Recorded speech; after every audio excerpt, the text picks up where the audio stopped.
From year to year, technology in cars evolves quite a bit. And what was found at a premium 10 years ago, like a backup camera or navigation, is often found as standard in most cars today. And that's why in this episode, we'll be upgrading the head unit, installing a dash cam, and a backup camera on the Mazda 3. All right, so what I chose to upgrade the head unit is a Eonon, not too sure how to pronounce it. It's especially made for the Mazda 3 platform, so it's a straight bolt-on, and it should plug and play with the wires too. I did open the box beforehand. All the wiring came in this box when I first received it. So this is the actual head unit. It does come with a bit of instruction and user's manual.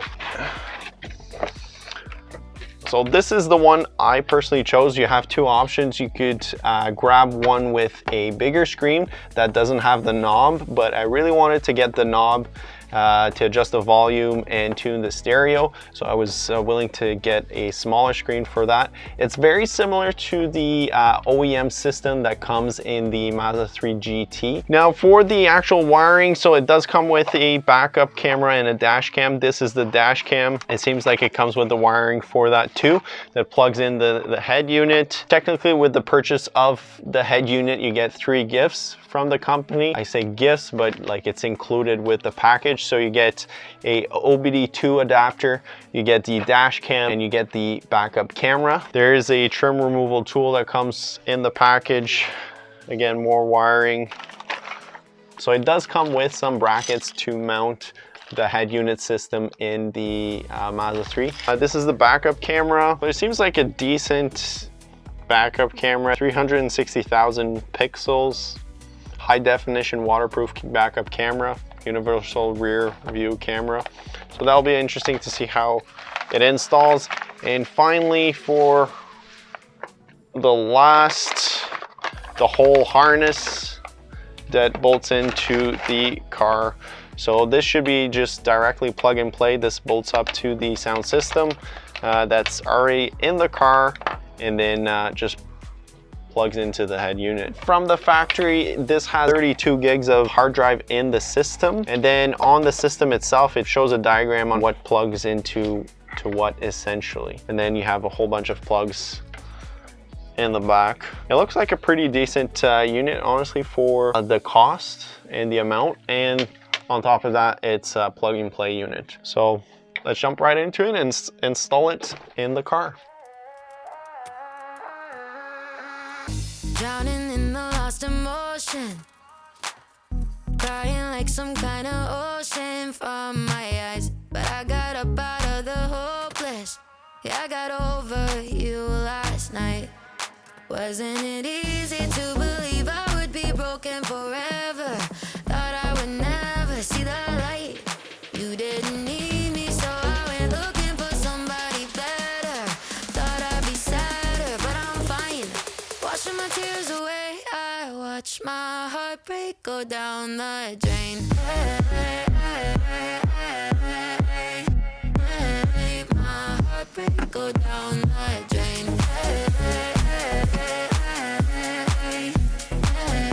My heartbreak go down the drain. I finally learned how to let go. I don't even feel the echo of your touch. I've never been so in control. Only love I need is mine. But wasn't it easy to believe I would be broken forever? Thought I would never see the light. You didn't need me, so I looked. So for the rear backup camera, I'm assuming that's probably what's gonna take the longest, just for the fact that I'm gonna have to set it up on the bumper itself, and I'm gonna have to tuck the wire throughout the car all the way to the head unit. The diagram mentions to connect the ground and the power supply straight through the reverse light, so we can hook those right here at the back, then run the video cable all the way to the head unit. My heartbreak go down the drain. My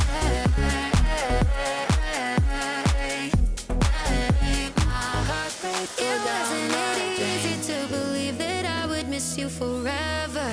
Always be tethered to your love.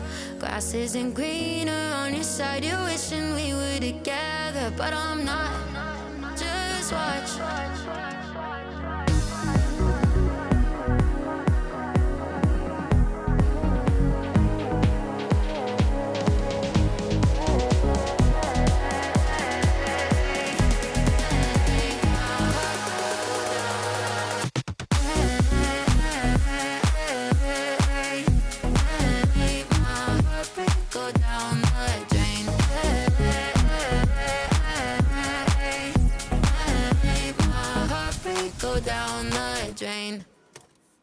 So it's been a few weeks since I installed the head unit in the Mazda 3. Overall, I'm pretty pleased with the result and how everything turned out. The sound quality definitely went up. The sound coming out of the speaker is a lot clearer, and it's also louder too. Having this head unit with the touchscreen and all these apps available definitely modernizes the interior. It makes the interior look a lot newer than a 10-year-old car. There's lots and lots of features that you can use with this head unit. It's basically an Android tablet or smartphone. You can go on the Google Play app and download whatever app you want and use it from there. One of the best thing about this head unit is that it's just a plug and play unit. Plug in one side and then you plug in the other side, and that's it. If someone were to just install the head unit and not install the dash cam and backup camera, realistically, if you take your time, probably 15 minutes to install the head unit without anything else, just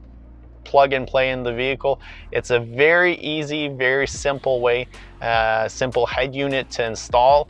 The thing that took the longest really was the backup camera to feed the wiring throughout the car. Same thing with the dash cam. It comes with a backup camera, like I just mentioned, and the dash cam. Plus, it also has the OBD port, so that can communicate with it.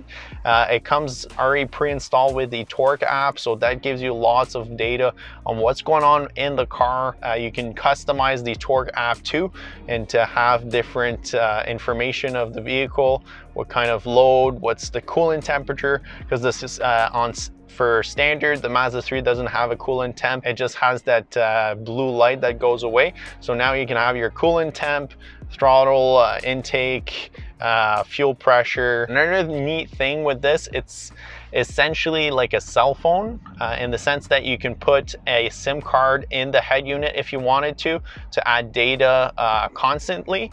The way I personally did it, I just do a hotspot with my personal phone every time I'm in the car, and that way it connects to my data on my cell phone instead of getting an additional SIM card to have data on the head unit. So if we talk a little bit about the negative aspect of this head unit, it tends to be a bit slow. Like if you asked a little too much of it, if I were to click on an app and then let's say I'm listening to some music and then I ask, oh, I want to go to the Torque app, I can't click on things too fast. It's gonna, I wouldn't say glitch out, like it's not gonna freeze, but it's not the most responsive. It might not be the most responsive and quickest head unit.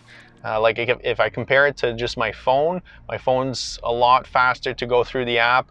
One issue that I had a lot, I was trying to use the navigation, like just Google Maps on the head unit, and it had a lot of difficulties to kind of get the map running, plus having music run in the background. So that's one of the big drawbacks with this head unit, is that it's a little bit slower. But again, for the price of the head unit, for the ease of installation, I think personally for me, that definitely outweighs the those negative points. Another issue I kind of stumbled across on initially when I first installed it and I tried to connect my phone's hotspot to the head unit would just not recognize my phone's hotspot at all. So I was kind of concerned. I thought I wasn't going to be able to just connect my hotspot and use the Wi-Fi on the head unit, but I actually had to go in my settings and to use the 2.4 Hertz setting instead of 5 Hertz. So in that sense, the antenna that comes with the system, I'm not sure, maybe in the future I might look into trying to upgrade the antenna to get a faster speed, but the antenna that comes with the system is only capable of 2.4 Hertz. So that means the hotspot Wi-Fi capability of the system is limited in a sense. The internet won't be as fast as 5 Hertz. The dash cam and the backup camera, the quality of them that come with it, it's all right. It's not the best dash cam. It's really just all right. Like the quality of the backup camera, it's quite grainy, but I think to me, like, it does the job. One thing that's a bit annoying, when I mounted it to the rear bumper, it's at the highest level. Like I can't bring the camera higher to be more level and to see further, so it's still pointing down. And it's not like I want to mount the camera on the actual hatch because I feel like it'd look out of place there. So I like it where the plate is, where I mounted it, but I can't straighten it up more. I would have to disassemble it and probably either glue it or some other way. So that's a little bit of a drawback because it seems like more of a universal backup camera. The same thing goes with the dash cam. I think it's just a 720p dash cam. It does the job, it records well enough, but again, it's not super clear. And I mean, I wasn't expecting something crazy either for something that was included with the purchase of the head unit. Talking about the dash cam and the backup camera, like I mentioned earlier, if you were to just install the head unit, that would honestly be a very straightforward, very simple install. What took me the longest was the dash cam, to feed it throughout the car and to really tuck the wire throughout. And for the backup camera, I had to hardwire the wires with the reverse light and then feed the wire throughout the car.